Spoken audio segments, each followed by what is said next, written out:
अब चलिए step by step समझते हैं वो प्रोसेस जो एक जनरेटिव टेक्स्ट एआई मॉडल जैसे चैट जीपीटी को बनाने के पीछे होता है। हम इसे धीरे धीरे समझेंगे और हर स्टेप को सिंपल और इजी बनाएंगे। Step 1, data collection. सब कुछ डेटा कलेक्शन से शुरू होता है। इस स्टेप में बहुत ही बड़ा amount of text data collect किया जाता है डिफरेंट सोर्सेस से, जैसे books, articles, websites, social media और ऑनलाइन डॉक्यूमेंट्स। ये जो टेक्स्ट कलेक्ट होता है वही आगे चलकर ट्रेनिंग डेटा बन जाता है। जैसे ह्यूमंस पढ़ पढ़कर और सुन सुनकर लैंग्वेज सीखते हैं, वैसे ही एआई भी लैंग्वेज सीखता है huge amounts of text analyse करके।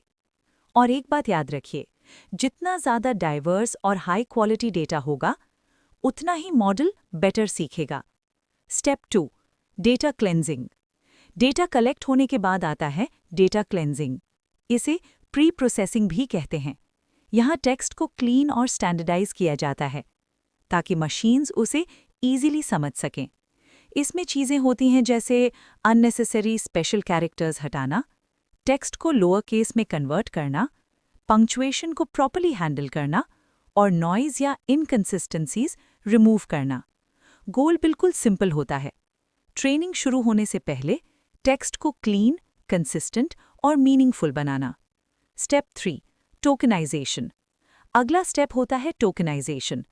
टोकनाइजेशन का मतलब होता है टेक्स्ट को छोटे छोटे पार्ट्स में तोड़ना, जिन्हें हम टोकन्स कहते हैं। एक टोकन हो सकता है पूरा वर्ड का एक पार्ट या कभी-कभी सिर्फ एक सिंगल कैरेक्टर। इस तरह पूरी सेंटेंस को एक यूनिट मानने के बजाय मॉडल उसे छोटे पार्ट्स में ब्रेक करता है, जो प्रोसेस करना ज़्यादा इजी होता है। टोकनाइजेशन मॉडल को हेल्प करता है न्यू या अननोन वर्ड्स हैंडल करने में, लैंग्वेज पैटर्न्स बेटर सीखने में और टेक्स्ट को स्ट्रक्चर्ड वे में समझने में। Step 4, embeddings and positional encoding. Tokenization के बाद टोकन्स को एम्बेडिंग्स में कन्वर्ट किया जाता है। एम्बेडिंग का मतलब होता है टोकन का न्यूमेरिकल रिप्रेजेंटेशन। सिंपल लैंग्वेज में वर्ड्स को नंबर्स में कन्वर्ट कर दिया जाता है। इस तरह की सिमिलर वर्ड्स के नंबर्स भी सिमिलर होते हैं।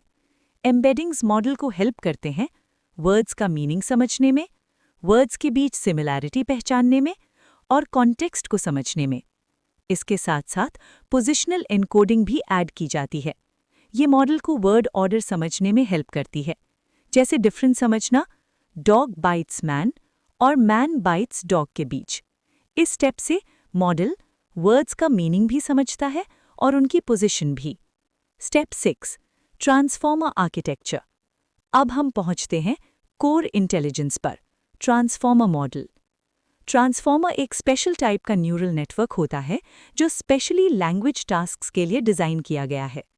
एक्चुअली जीपीटी का मतलब होता है generative pre trained transformer.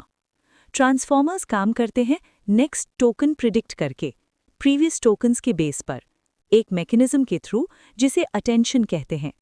Attention model को अलाउ करता है इंपॉर्टेंट वर्ड्स पर फोकस करने के लिए, कॉन्टेक्स्ट समझने के लिए और सेंटेंस की लॉन्ग रेंज रिलेशनशिप्स कैप्चर करने के लिए।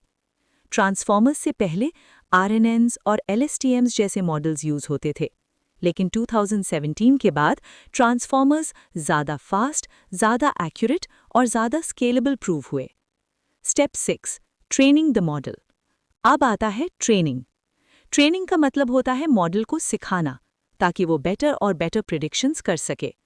मॉडल सीखता है सेंटेंस का नेक्स्ट टोकन प्रिडिक्ट करके, उसे एक्चुअल टोकन से कंपेयर करके और एरर मेजर करके, जिसे हम लॉस फंक्शन कहते हैं। लॉस फंक्शन सिंपल वर्ड्स में बताता है मॉडल कितना गलत है। इम्प्रूव करने के लिए मॉडल अपनी इंटरनल वैल्यूज एडजस्ट करता है, जिन्हें पैरामीटर्स कहा जाता है। पैरामीटर्स को आप मॉडल की मेमोरी समझ सकते हैं। यहीं पर मॉडल का सीखा हुआ नॉलेज स्टोर होता है। ये इम्प्रूवमेंट प्रोसेस होता है बैक प्रोपगेशन के थ्रू, जहां एरर्स को नेटवर्क के अंदर पीछे की तरफ भेजा जाता है ताकि फ्यूचर प्रिडिक्शंस और बेटर हो सकें। ट्रेनिंग बैचेस में होती है और मिलियंस ऑफ टाइम्स रिपीट होती है, जब तक मॉडल काफ़ी ज़्यादा एक्यूरेट ना हो जाए। Step 7, inference, text generation. Training complete होने के बाद मॉडल एंटर करता है इन्फरेंस स्टेज में। इन्फरेंस का मतलब होता है ट्रेन्ड मॉडल का यूज़ करके नया टेक्स्ट जनरेट करना।